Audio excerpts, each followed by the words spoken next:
Thank you so much, Megla. This is a gun panel. We're going to keep this forum pretty interactive, so I've got some questions to get things going. I'm going to start wide, and then I guess we're just sort of going to narrow it in and as the questions come in, and we'll get a little bit more specific about how to future-proof your e-commerce business into the future, to the future-proofing of the future. So why don't we start with everybody introducing themselves. I want the elevator pitch. We've got a lot to get through, I imagine, in the next 30 minutes or so. So why don't we start with you, Bernie? Okay. Hi, I'm Bernie Thompson. I've been selling on Amazon since 2009. I often say I started an electronics company that happens to sell on Amazon, and that's the way we think about it. In the course of doing that, developed a lot of software and also own Efficient Era, which is a tools company for Amazon sellers. Hi, I'm Cynthia Stein of eGrowth Partners, and we're a consulting firm that helps Amazon sellers resolve problems with Amazon. So everything from getting your account or your listings back to brand registry, Amazon programs, and just about anything that you think can go wrong on Amazon, we've seen it. Check. Check, spaghetti, check. Hey. Ah, there we go. I'm good.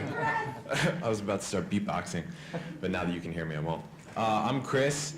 I started a e-commerce brand in the spinal health product space in 2015 and grew that into a little team and a nice 7-figure sort of lifestyle business. Started traveling around the world and living that digital nomad life.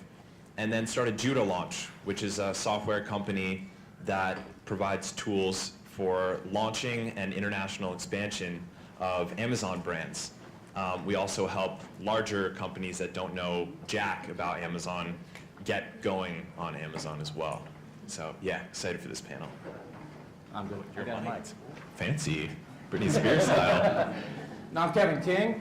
I've been doing e-commerce for 23 years. And before that, direct marketing, back when you actually sent stuff through the mail, and I still actually send stuff through the mail. I still have a business that over half the sales come in with checks and money orders, so it does still exist out there and still a good business. I'm a 7-figure seller on Amazon, and I train both high-level sellers in the Illuminati Mastermind and beginning people in the Freedom Ticket, and I speak at quite a few events all over the world. Like about 25, I think, this year. Is that right? This is your last one for the year? 25th one, yeah. Yeah, there you go. Can we have a quick show of hands? Who here is selling on Amazon to start with? Great. Yep, a lot. Just about everybody. Who's selling less than $100,000 a month? Great. What about, let's take it from between 100K up to $1 million a month. And do we have anybody over $1 million a month? Will you go out with me? No, sorry. All right, so... Oh, shit. That's pretty amazing. All right, just to get a sense of where people are at. So why don't we just start with, I guess, some top tips from our panelists, a few minutes each on what are the main things that you would do to future-proof your Amazon business for next year, from understanding all of your experience and different perspectives. I think the number one thing I'm always thinking about is diversification. We have this world where e-commerce Amazon's eating everybody's lunch. I mean, just the fact that when we ask about selling, we just ask one question. It's about Amazon. And so, whether you're small or whether you're large, I think diversification across products, product lines, geographies, online channels, and if you can get there, any kind of offline and physical channels. In an Amazon-dominated world, diversification is worth a lot. Okay, so one thing you can be sure of is that everything is going to change. So our focus is on compliance, and I will tell you that most of the sellers who get suspended have a huge portion of responsibility for it. You go out on Facebook and it's, everyone's a victim, right? I have no idea why Amazon did this. But the fact is we hold a fair amount of the responsibility. And so one of the things you can do if you want to, help make your business more bulletproof is to fix your vulnerabilities, to make sure you understand the rules and to follow them. And I will tell you, of all of my clients, very few have ever read the terms of service that we signed when we became professional sellers. And so they're often very surprised to understand what Amazon thinks is important. So that's one of the things I would really suggest, some rainy day or something. Sit down and read your contract, read the terms of service, read through seller support, and understand what rights you have and where you can get in trouble. Because a lot of the trouble that we resolve for our clients, they actually could have avoided. So that's what I would tell people, that compliance is really the foundation of growth. If you're always worried about being suspended, it's going to really hurt your business. And so the more secure you can feel about your position as a seller, the better you're going to do. Chris, over to you. Okay. It just takes a while to warm up every time. That's a problem. Okay. Yeah, so I think it's really crazy when I look at my own trajectory and I look back at like 2015 when I was just starting to ramp this stuff up. It's just like so drastically different now. And to echo what Cynthia was just saying, I do think that it'll continue to change and that the rate of change will continue to increase too. So last year, 700,000 new sellers signed on to Amazon. This year, I think last month, they crossed the 1 million additional sellers mark. So, I mean, that tells you right there that it's accelerating. Not only is it growing, but the rate of growth itself is accelerating. So that means that we have to accelerate our strategies as sellers. And I think becoming more sophisticated about your strategies is just part of any natural market consolidation. I saw this in the solar industry. Like when I was growing up, I grew up in a solar house. And that was a science experiment when I was a kid. But now it's mainstream, an industry, a massive industry. And it's kind of I see the same type of thing. It was like cowboys and Indians a couple of years ago, like Wild West. But now you actually need to be fairly sophisticated to see success. And I love some of the thoughts coming out of thought leaders in the space. Just had a webinar with this man, Chris Davey, a couple weeks ago, who's gotten very sophisticated about how to defend the business by going both wide and deep, so to speak, using product design, unique product design to create defensible businesses. Some of the stuff that our buddy Paul was talking about from Cozy Phones of licensing, using these strategies to create defensible moats around the business, because, I mean, it's kind of cliche at this point to say, but we all know that you can't just put Chris's garlic press label on a garlic press and just expect to be a millionaire. You could anymore. You used to be able to do that. No, it's true. Maybe in Australia you still can. Oh yeah. Like, maybe that day will come. But yeah, I think you need more sophisticated strategies and more. I mean, I love what Bernie just said actually, that he doesn't consider himself having an Amazon business. It's a brand that happens to also be on Amazon. That's how we all have to think, I think, if we're just going to stick high level. So Chris, this growth that you've seen, we've mentioned about 700,000 new sellers, 1 million new sellers. Is that across all marketplaces? Or that's all marketplaces. Okay. Yeah, that's all marketplaces. Good to know. But yeah, I mean, this year isn't even over yet, and it's already far surpassed last year. I mean, it's amazing. It's just stunning. We're just going through like this crazy time in the history of humanity, and it's cool. Over to you, Kevin. I think you got to look a little under the numbers. I agree with what Chris is saying about the 700 or 1 million new accounts, but about probably over half of those are actually bullshit accounts from Chinese sellers that have like 10,000 each. So I don't get scared by that at all. I hear all this stuff out there that Amazon's saturated, that it's dead, the opportunity's gone. I 1,000% disagree. I think it's better than ever, actually. What used to be, when it was easy to just stick a label on a garlic press and sell it and make $1 million 3 years ago, that doesn't exist anymore. But if you treat it like a real business, the opportunity is immense. And what was a 2,000 BSR 3 years ago is now a 6,000 BSR, and it's selling just as much because Amazon in the last 2 years has doubled just in the United States alone, and they're continuing. I mean, Japan just overtook Germany. I mean, it's growing immensely. And I agree with what Chris said as far as the defensible moat. If you're going to build, if you're a real brand like June here, who has a Catalyst, she designs a really innovative iPhone cases. Someone like that she patents, that's one approach. Another approach is like what Paul said. I think there's immense opportunity in licensing.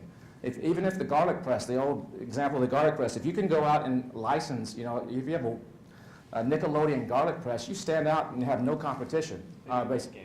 Basically, Wolfgang Puck garlic press, whatever. I think there's a huge opportunities in licensing and patent. That being said, unless you're doing one of those two things, I think you're making I disagree with what most people say. I think you're making a huge mistake diversifying off of Amazon. The best opportunities out there right now as Amazon sellers is to actually grow your business and sell it. There's 8 different brokerage firms right now that are specializing in selling Amazon businesses. You can get 2.5 to 4x depending on what you're doing. Use that leverage. Get into Amazon, grow it. In 2 to 3 years, if you do everything right, you could cash out, pay off your bills, take a nice vacation, put some money in the bank, and start all over with a nice seed, a nice fund to do this right in another category. I know so many people that are doing that, selling out for $4 million, $17 million, $22 million in just 3 or 4 years. But they're doing it on Amazon because these guys that are buying these Amazon businesses, they don't give a rat's ass if you have a Shopify store. Unless it's over 30% of your volume. If it's over 30% of your total sales, then okay. But I think you're better off if you're a new person. Unless you're, I mean, June and some of the other people that are building true brands, it's different. Amazon's a marketplace, and they should be other places. But if you're focusing primarily on Amazon, stay on Amazon. Set up a Shopify site that's just basic because you need it for legitimacy, you need it for a few things, but don't put any energy into it. Actually take that same energy and that same money, go open up in Canada. I sell in Canada, it adds 5% to my bottom line, way more than the 0.5% my Shopify store does. With less effort, you just take that into all the markets, go into Germany, Japan. I think you're better off to stay on Amazon unless you truly are building a true brand and truly unique products or have some other strong competitive advantage. Great answers there, guys. We haven't got CJ here, I don't think, but tariffs and is CJ here? Fantastic, sorry CJ. You are the best looking bald man in the room. I'm sorry. But can we just touch on tariffs for a second, and what do you think the impact might be for your e-commerce businesses for next year? And do you have any strategies sort of personally that you'd like to share with us or are you thinking about? Tariffs are a big deal. We do source from multiple countries, but on a revenue basis, it's probably 95% sourced from China. And so my assumption is that the tariffs are not a short-term thing. There's discussion out there about it being a negotiating tactic, whatever. I think the sentiment in the United States and kind of the political situation is it's very likely to be a long-term thing, not a short-term thing, and we're planning on that basis. So yeah, I mean we hired a law firm to go scrutinize our HS codes for all of our products. There's some areas, like actually within electronics, where there's some carve-outs where if you're in one HS code and not another, you actually go from, coming January 1st from 25 or 0, depending on which HS code you're in. And we're aggressively looking at ways of, moving at least assembly out of China, kind of crossing the legal thresholds for, saying that you're manufacturing the product outside of China. Those legal thresholds are not well defined, but, there are some standards for that. So yeah, so we're taking it seriously, and it feels like a freight train coming at you that you can see, that you may or may not be able to dodge, but we're trying to dodge it. I think a lot of sellers are actually sleepwalking into a real interesting situation for themselves coming into January next year, when the tariffs actually kick in. Yeah, and I should say shorter term, we've been actually, for the last 2 months, we've been pulling in orders frantically. That game's about over now. So we've actually been loading up inventory in the U.S., trying to get inventory in either before the 10% and now before the 25%. So we've been kind of frantically working for the last few months on this tariff issue. Cynthia, do you think that this is going to create more business for you in the new year? Are sellers going to start sort of, telling tales on other sellers that aren't, managed or sort of mislabeling products, for example, not made in China when they actually are? Oh, they already do that. Okay. And so, yeah, we'll see that. One of the things I was going to say is, sellers get in trouble because they move into a new marketplace and they don't necessarily understand the rules. So like a lot of people have trouble in Germany with wheat, right? They don't know anything about the recycling program until Amazon shuts them down because they're not certified. Can you explain that to some folks in the audience that don't know what WE is? Oh, okay. Basically what WE is it's a recycling mandate, I guess, across the European Union. And all the countries comply, but some of them require their own independent certification. Germany is one of those. Whereas if you get a certification in the UK, it will work in most of the countries except Germany. And what it does is basically, if you buy an electronic product or some other product that's difficult to recycle, it basically says you can take it back to the retailer and they'll recycle it for you. So it's to make sure that products are recycled that should be. That's a short. End up in landfill, basically. Yeah, don't end up in the landfill. So that's the short description of what it is. Great. Well, this is something that most sellers have no clue about, and Amazon, of course, is not at all helpful. And just because they're certified doesn't mean they're going to take care of your recyclables. So, and the rule in Germany is you cannot even list your product or advertise it until you are certified. Most of my clients who are getting certified, it's taking them months, like up to 10 months. So this is a big deal if you're going to go to Germany with certain products, right? And landmines like this, the other, I don't know, a few months ago, all of a sudden the Queen of England, basically Her Royal Majesty's Revenue Service, decided to crack down on everyone in the UK who was selling on Amazon UK and did not have their VAT number, right? That's right. And you can go on and on about how, oh, but I don't need a VAT because I'm not selling more than X. Threshold. Didn't matter. And you were suspended until Her Majesty basically said that you could come back.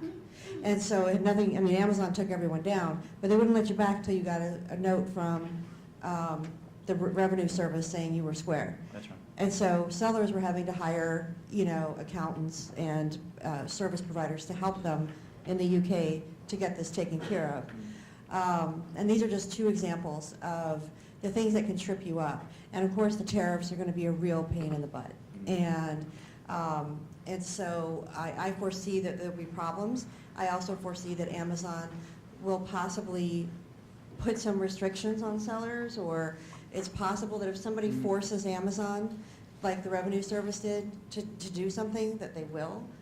I would also let people know that there are a lot of countries in the world that you cannot sell to and that cannot become sellers on Amazon. And so there are sanctions basically against them. And if you dig down deep into Amazon sellers help, you will see it. But that's the kind of thing where I've had clients who were shut off because Amazon suddenly discovered that one of the partners or owners of the business was actually from, Iran or, some Russia or, something like that, Nigeria. There's quite a few countries that are not allowed. So I guess what I'm saying is, will we see trouble with tariffs? Yes. But also be aware of any market that you go into, you really need to understand the laws and the rules that govern commerce in those countries. Yeah, I got knocked by that one. The UK one, they suspended my account. I was compliant. I had a VAT number, and everything was chill at that time. But when I had first started selling, I didn't have my VAT number for like the first couple of months, and they did an audit going all the way back to the very beginning and suspended me anyway. It's so dumb because they got way less money by keeping me from selling for like almost 2 months it took to get back on than they did by going through this process to get a couple $1,000 from like my first month or whatever when I wasn't. So it was like, Amazon. They were right. complying. They had no Yeah, no, yeah, that's what I'm saying. Yeah, just dealing with the HMRC was not fun. But I will say on the tariff issue thing, I think the only thing that I have to say about that is that when we experienced this, again, going back to my solar days, in my experience, these big, high-profile rollouts of new laws and like tariffs that are highly publicized and talked about are mostly for that purpose in and of itself, so that we can show our big swinging, elephant trunks and just be like, yeah, we don't take shit, And everyone inside the industry usually knows, like, oh yeah, here's how you get around this, here's how you get around that. Like in the solar industry, they would just ship all of the cells and the glass and the aluminum from China over to Taiwan, put it together there, and then ship it into the US, and then boom, no 30%. Tariff-free, yeah. Like, I mean, And maybe that added another 2% to the cost of the product or something like that. But You avoid I don't know, the 25. point is there's almost always like a compliant way around it, similar to what you're saying you're already doing for your own business, Bernie. So yeah, that's one thing I would say. I wouldn't get like totally freaked out about it because there's almost always a way around.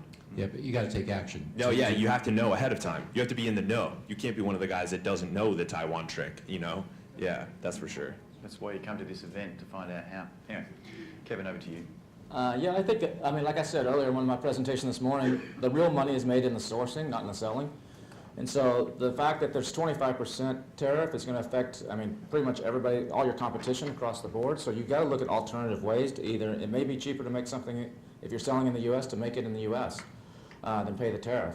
It may be cheaper to find, like what CJ was saying, other countries, he named off like Costa Rica and the Philippines and Vietnam and India and several in his presentation earlier. And he also mentioned redirecting those shipments through another country and then doing some of the assembly or the packaging or something there, and there's some gray areas there, but I think you're going to have to start looking at some of that. I do think, in one way, I think this is going to be short-lived, and it's just a pound on your chest, and the other way, I think this might be a 5, 6, 7-year deal. So I go back and forth on my thoughts on it. But I think in this, I think we can flip this too. On the Chinese, I think there's a tremendous, it's kind of going off the subject a little bit on this, but on the opportunities going forward, there's tremendous opportunity over here in China with U.S.-made products. So I think if someone cracks, as soon as someone cracks the code, creates an amazing.com course or something like that that actually shows you how to sell in China, step by step, how to get on Tmall and all the Taobao and all those here. I think that's the biggest opportunity out there in e-commerce, especially, and that's how we can compete against all these Chinese hackers and all these other guys that are crushing us on our side. We can crush it on their side. And I was just talking to Zach earlier at lunch, and who lives here in Shenzhen. He was like, look, here in China, we can't even find good shoes. We don't trust the shoes. We don't trust anything. We don't trust the Louis Vuitton bags. We don't trust, nobody trusts anything made in, the Chinese don't trust anything made in China. Except Fit You. And so there's a huge opportunity out there, I think, to flip that. And someone else was saying that, only 7% of the country has internet access right now in China. And that's going to continue to grow. So the opportunities here are huge. And the same thing in India. The India middle class there's more millionaires in India than anywhere else. The middle class there is like 320 million people, the whole population of the United States. I think that's going to be the next big these two are the next big frontiers. And that's how you can leverage and protect yourself is against this trade tariffs and against all the competition and everything else that's going on in the U.S. and Europe. Liran Hirschkorn from Amazing Freedom talked about this sort of approach that he's looking at taking with his products, which is to sort of it's a 25% tariff, so 8.3%. He was asking his suppliers to wear some of that cost. He was going to absorb 8.3%. He was going to pass on 8.3% to the customer, to the retail price on Amazon. So is that something as well that you guys are sort of thinking about as an approach? Yeah, it's a great approach. That's really smart. It's smart. Do you think that some sellers that are able to figure out how to get around this are going to have an advantage? I think it's going to be, or do you think that the prices are just going to go up 25% for most consumer products? I think it's both. You're going to have some prices. The prices are going to go up, and then it's just going to be like what happened in Europe before, where the Chinese sellers and the foreign sellers were selling there and not paying their 20% VAT, and had a major price advantage. How much do you think Amazon's going to get involved, or are they going to pass it over to the IRS if they find? On what? Well, they're probably not going to get involved on tariffs initially. I mean, one of the issues is, the same way the Europeans were caught off guard with VAT and, and Amazon, this kind of army of Amazon sellers avoiding VAT. U.S. Customs and Border Patrol, which is responsible for enforcing the tariffs, they're not set up right now to do the kind of policing they'll need to do. Yeah. So initially, the system will be very vulnerable to people gaming it, unfortunately, because most of us, want to do the right thing, and we're going to have competitors on Amazon who are not doing the right thing. And that'll probably be the situation for a few years, and then you'll have probably the same exact thing has happened in Europe, where then they go back in time, and people, the people who had been avoiding the taxes get, kind of hurt, but they had a few years of success until they got hurt. So, these sorts of compliance and enforcement things are always messy. Excellent. Amazon's has such a, I mean, Walmart tried to make a move on Amazon and failed because they don't have the infrastructure. Amazon has such a lead with the Prime and the warehouses, that's going to be almost impossible for someone to take over. What I think is more likely to happen is Amazon's going to partner with Facebook and Instagram and actually do the fulfillment back end, or Walmart or somebody else is going to come in and do that fulfillment back end. But I think there's tremendous opportunity there on that side. Also, Amazon is making a move on Facebook and Google. That last year, Amazon's advertising division was its fastest growing segment in the whole business. I mean, that says a lot. It's Amazon we're talking about here, $1 trillion business. So, I mean, they're going after Google and Facebook to be like the next biggest, the global like advertising platform of choice too. So I think if you have an Amazon business, the obvious answer is to know, you know, what you're doing when it comes to advertising in Amazon and be like really sophisticated with that and stay on top of it. Because I mean, similar to like Google AdWords, in the early days, everyone could throw up like their affiliate deal for acai berries that make you look like freaking Brad Pitt or whatever, and you see it in the side of your Facebook profile, and like, you know, those guys were making just money hand over fist, and then, you know, there were updates and you had to get more sophisticated and actually offer true value, like, and be a real business in order to make money. I think it's going to be the same thing. I remember in 2015 when nobody knew what PPC on Amazon was, it was crazy cheap. It was so ridiculously cheap. Like ACoS was like single digits no matter what you were selling. All you had to do was throw up a campaign. Now I think a majority of sellers that I know like willingly lose money on their PPC campaigns in Amazon advertising. I don't know about you guys, but so I think like getting more sophisticated and staying on top of in Amazon advertising when it comes to marketing for Amazon sellers is going to be like super crucial. One of the big things that's coming is I just met with some Wall Street guys about 6 months ago on Wall Street that follow Amazon. They do all the reports for all the big investment funds and stuff.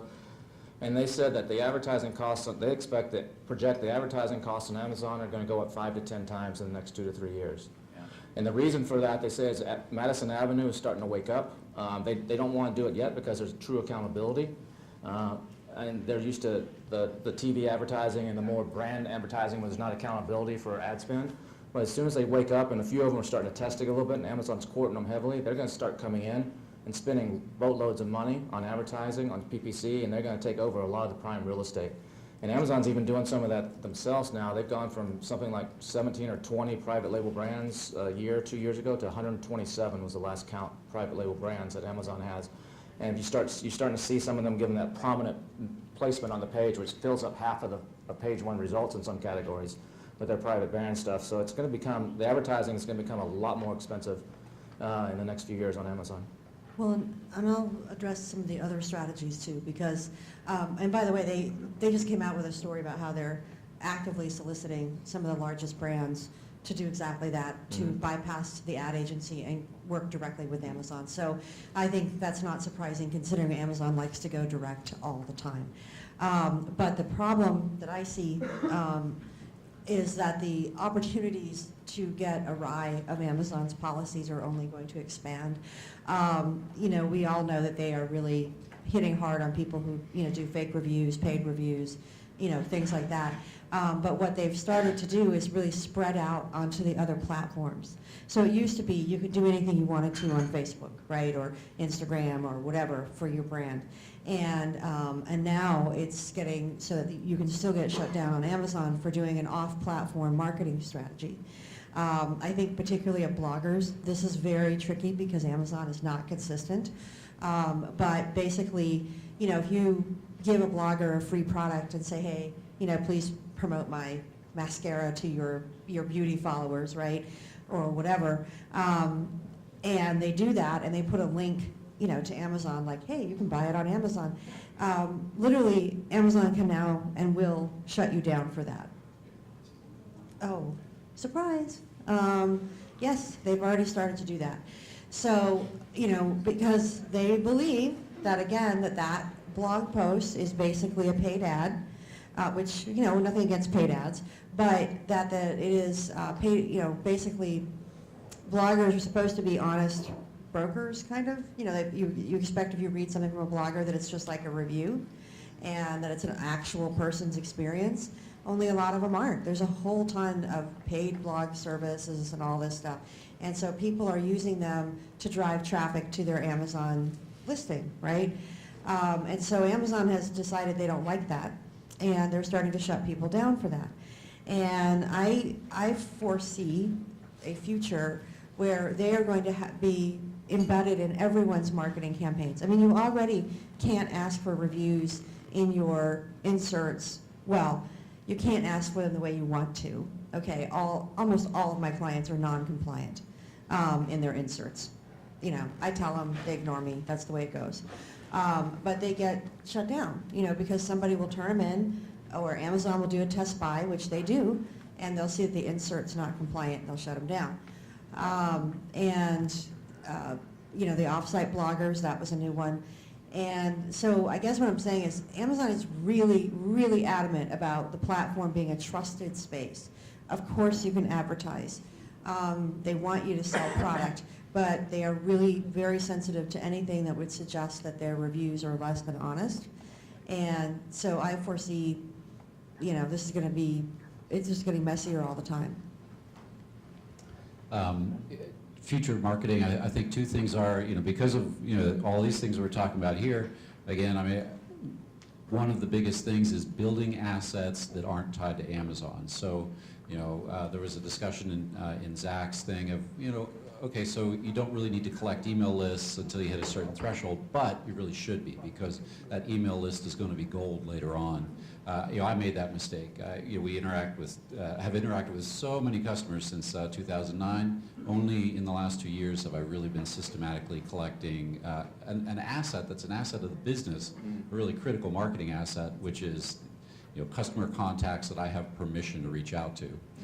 So off Amazon assets, and then another one of those assets that I think is the future of marketing, and this is kind of an easy one, I think everybody would agree with, is video. Any investments you make in video right now, they pay off multifold. Fantastic answers, guys. Thank you. AI has been talked about a lot with e-commerce. Amazon's obviously getting very, very clever about artificial intelligence and how, you know, helping purchasing decisions for customers and recommending products. Where do you see that aspect of e-commerce heading in the future, and is there any way that we can work with AI or do something with that technology as a third-party seller on the outside looking in to sort of, you know, help our own businesses? Yeah, that's really interesting. You know, the tool that I own, Efficient Era, that's our long-term goal. AI-powered tools for Amazon sellers, AI-powered tools for success on Amazon. Now, we're not living up to that yet. We're a little bit of AI and a lot of rules engines and a lot of things that we give you information to do manually. But that's our long-term vision, because I really believe that, and we all know this, that e-commerce is data heavy, and that data is overwhelming if we're all just human beings processing it. And there will be tool companies that are successful with this sort of vision, that are going to, you know, kind of process all that data, and they may not make the decisions exactly, you know, completely for you, but they will prioritize decisions and they will make recommendations, and in many cases they're going to be able to do that kind of at scale that's going to exceed your capacity as a human being to, you know, analyze that data and make those same decisions. Probably using Amazon's AWS. Absolutely, that's what we're using. That's hilarious. Yeah, absolutely. I was just going to point out, you know, Amazon just fired a whole bunch of people in their own company that they didn't need anymore in Amazon retail, because it was the AI was so much better than the humans in determining like stock that they needed to repurchase, replenishes, things like that. So I think Amazon is definitely showing us the way. I would very much love to see more seller tools that let us do things like that. So the rest of us are far behind Amazon, but I think we certainly can see what Amazon sees as the future. Got one. Yeah, if you're really into AI, there's a freaking awesome book by Max Tegmark, one of my favorite like science authors, and also like a very well-known scientist in his own unique front anyway. It's called Life 3.0, Being Human in the Age of Artificial Intelligence. You know it? Yeah, so it's a fantastic book, and it really opens your mind to understand how drastically our lives actually will change. AI is actually a pretty nebulous term. It could mean pretty much anything. You can call your software AI if it has, just a fairly sophisticated algorithm. But the really intense stuff is true machine learning. Which is separate from AI. That actually has a more well-defined definition, which it's more like machines acting like human brains. This is what a neural net is, and it learns, like a human would learn, and has the ability to make decisions where you don't know why it made the decision. You just know that it's right, like Amazon did when it fired all those people that Cynthia just mentioned. I do believe deeply, I've been a physics buff. I studied physics in college, and I'm really into science and technology and shit. I believe super deeply that this is going to have a profound impact in our lives in every way, not just as Amazon sellers, but just as human beings in the future. So yeah, actually we at Judo Launch, similar to Efficient Era, are incorporating AI into our software as well, because I feel that if you don't, as a technology company, you'll get left behind. So yeah, in the next product that we're developing, which is specifically a goal-oriented PPC automation software that basically where you say what your goal is, that could be very different from making profit. You could be launching a product, it could be ranking a product, it could be liquidating inventory. It's specific to your goal, and then it uses artificial intelligence to maximize and optimize your campaigns to achieve that goal. And so we are calling it AI now, but to be honest, it's not machine learning yet. Like Bernie, we're collecting data, and it's our goal to eventually incorporate it. But honestly, read the book. If you're into this, if this question really sparked you and woke you up because you're into that stuff, read this book by Max Tegmark, Life 3.0. It's awesome. There's another one by Nick Bostrom called, I think, The Age of Superintelligence, or it might just be called Superintelligence. But yeah, they go through how it will affect every industry, and already has.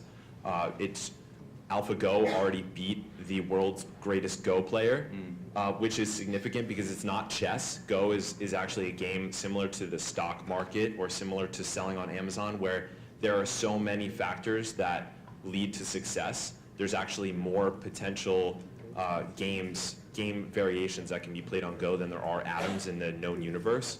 So that's actually significant. It was the creators of the AlphaGo intelligence didn't know why it was making the moves that it did. It just beat the best player in the world. And this is a game that's been played for 3 millennia. It's crazy. It's totally nuts. But I'm stoked to be a human right now. You seem to be. Totally You do seem to be rather excited. Just fantastic. Excited about everything. Good on you, Chris. Kev, do you have anything to add before we hand over to the just audience? real quickly, I think as far as AI and Amazon, I think one of the first things you're going to start to see is changes in the A9 algorithm as far as search, where search is going to be much more difficult to manipulate from our side. Because if you look at what Google, it's more based on predictive behavior, and Amazon's tracking a lot of this now. They have all kinds of predictive scores. If someone searches for this, then they're going to click this, then they're going to do that. I think you're going to see the search engine on Amazon change using AI and predictive behavior, similar to what Google's doing now. Because if you go to Google and just type in the search bar, Oprah Winfrey, for example, and Oprah Winfrey, a whole page of Wikipedia and all kinds of stuff comes up on Oprah Winfrey. And if then your next search is what is her husband's name? Not what is Oprah Winfrey's husband's name, but what is her husband's name? It will actually come back and show you results based on that. It actually knows who you're talking about. And I think you're going to start seeing more of that kind of search behavior using AI on Amazon search to actually really help the consumer find exactly what they want, and they have the data to know how to, and so that's going to be much more difficult to manipulate from a ranking point of view and other points of view that we're used to. Fantastic, guys. Now listen, we've only got a few more minutes, but I'd like to hand it over to the audience. Does anybody have a question that you'd like one of the panelists or all of the panelists to have a comment about? Do you have any questions at all? Great. Well, I might just grab the mic quickly. Thanks, that was very interesting, guys. If you had a business strategy that was to build brands and have an exit based around that, and you had capital available, how do you fast track growth to get to the point where those brands build quickly, and you're looking at it less as a starting small, growing it up organically, and you're looking at it more as a, here's an enormous marketplace, therefore there must be enormous opportunities. And you've all referenced things are changing very quickly and so forth, so you don't necessarily want to meander along with that change. You want to do something different. And maybe starting with Kevin. Yeah, so if money is the number one hindrance for most people on Amazon. It's a cash flow, it's a heavy cash flow business, and that's the number one problem most people have, is they can't grow quick enough or they can't take advantage of opportunities. So if money is not an object, then it's go into semi-competitive or competitive categories and just throw a bunch of money at it and rank. And do that across 5, 10, 20, 30 products, and you can go from 0 to 100 million in a year, you know, if you have enough capital to throw at it. Well, why don't we all put in 100,000 each and we should be good? I mean, that's one of the goals. There's a Barricade the company, doors. but there's a company called 101 Commerce that's based in I Austin. was just going to say that. And they're buying, I'm good friends with Richard, and I'm on their advisory board, actually. I have a seat on their advisory board, and their goal is to buy 100 Amazon businesses. It was 2 years, now they've changed it to 3 years, because they realized once they bought the first 9, this is a little bit of a bear to get in there and to manage and getting all the systems and stuff in place. But their whole thing is, if we could buy 100 companies for $1 million each, we spend $100 million and grow them. And one of their key things is he just told me they bought 9 companies and they've taken them from, I think they spent about $10 million on those 9 companies. The total sales were 17 million, I think, between them. They just closed most of these in the last 3 or 4 months. Their total sales now are 25 million. In 3 or 4 months, they've 50% raised their sales just because they have capital, and they're expanding to Europe. They're expanding. They can buy inventory 6 months in advance at a much reduced price. They can afford to put it in 3PL, so they have a major competitive advantage. But their biggest play is its leverage, and that's why I was saying earlier, the best thing you can do in this business, the best opportunity right now, is sell your business.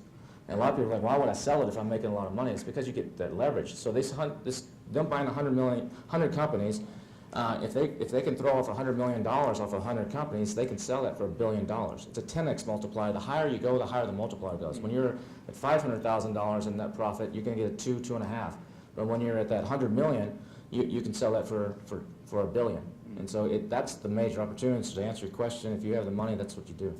Yes, you just said literally everything I was about to say.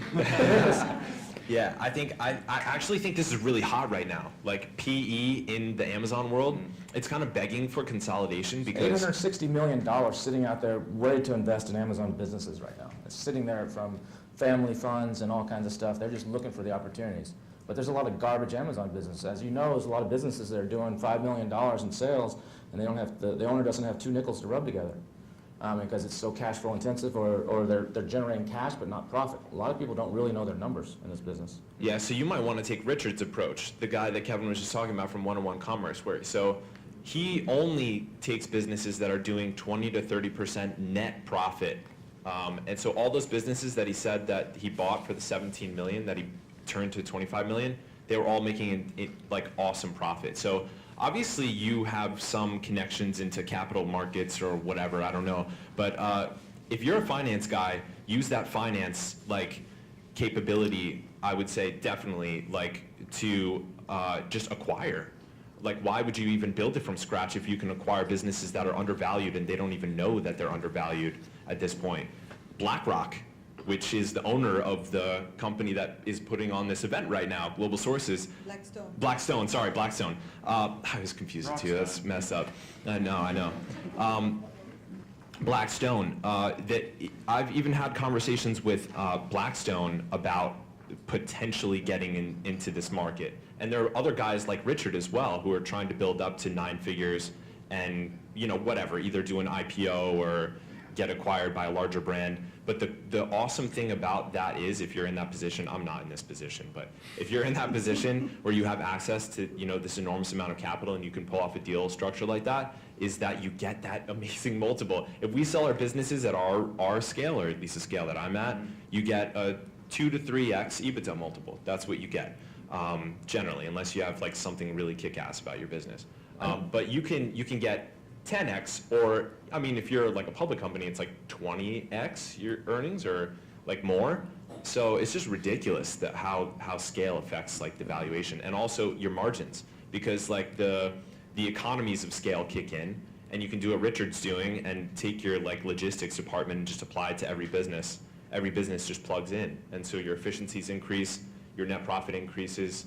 I really love this space. I'm not playing in it, but like if I could get involved with like some PE deals like in this world, like I would love that. There's serious opportunity too as sellers, even not at the high level, but to go in, there's 90% of the people that start on Amazon fail. So you have all these people that have gone through ASM or one of these other 6,000 other courses out there that teach you how to sell on Amazon, and they don't work, but they've gotten 20 or 30 reviews. I know people that are buying accounts in the inventory at like $30 a review. That's the price they're putting on. Instead of an EBITDA or a multiple, they're saying, I'll pay you $30 per review. And they go in, they use some of these software tools, and they can see that they're under-optimized. They're not optimized on the keywords. They didn't build their listing right. And they know that just by changing the listing, overnight they can double their sales. And so they're going in and buying some of these, and you get these accounts that may have been, they're aged. There's something about an aged seller account. I mean, there's silver, gold, and platinum. And so the first year you're silver. The second year you're gold, and it's very difficult to get platinum. Very few people have the platinum. But that gold level, after 1 year, you're less likely to get shut down. There's different rules. The algorithm changes. There's some advantage to doing that as well. Categories open up too, don't they, for you? What's that? Categories often open up. Yes, yeah, you can easily get into categories. I mean, there's a lot of things. Right. Sorry, Well, Cynthia. depending on how you do your transaction. There's the Amazon way, and then there's the way sellers usually do it. So one thing I was going to add is that there's a lot of stupid money also flowing into these businesses. And, you know, we've gotten to the point where we do transaction audits because people have no idea. They're just buying Amazon businesses like they'd buy a sandwich shop, and they're not even looking to see if the accounts are healthy, if they're compliant. And because, like I said a minute ago, everyone does it the wrong way, not the Amazon way, that means that you inherit the problems of the previous owner. So instead of getting a fresh slate, which is how, if you do it the Amazon way, you get it, fresh slate, start over, you are stuck with the problems of the past. And I have seen people who were shut down 6 days after they closed their transaction, and we were unable to get them back because the previous owner was so black hat, so very, and lied to them, and lawsuit pending, et cetera. But I just tell you, you got to be careful and be smart about it. Anyway. Yeah, I think that's called due diligence. Yeah. Yes, but people aren't doing it. She's right. There's a lot of stupid money. I mean, about half the people that sell, they're usually about a year later, they're begging for the seller, the person that sold to come back and help it because the sales have gone in half because they don't know what they're doing. There's a ton of stupid money. Yeah, I mean, they're pouring in, they've never run an Amazon business, they've never sold anything online before, and they are buying it as if they were buying a McDonald's franchise. Only it's not a McDonald's franchise. It's not that straightforward. Sweet spot for that stupidity. But the most SBA loan levels like $250,000 to $750,000 typically. But I've seen ones that I know someone that sold for 12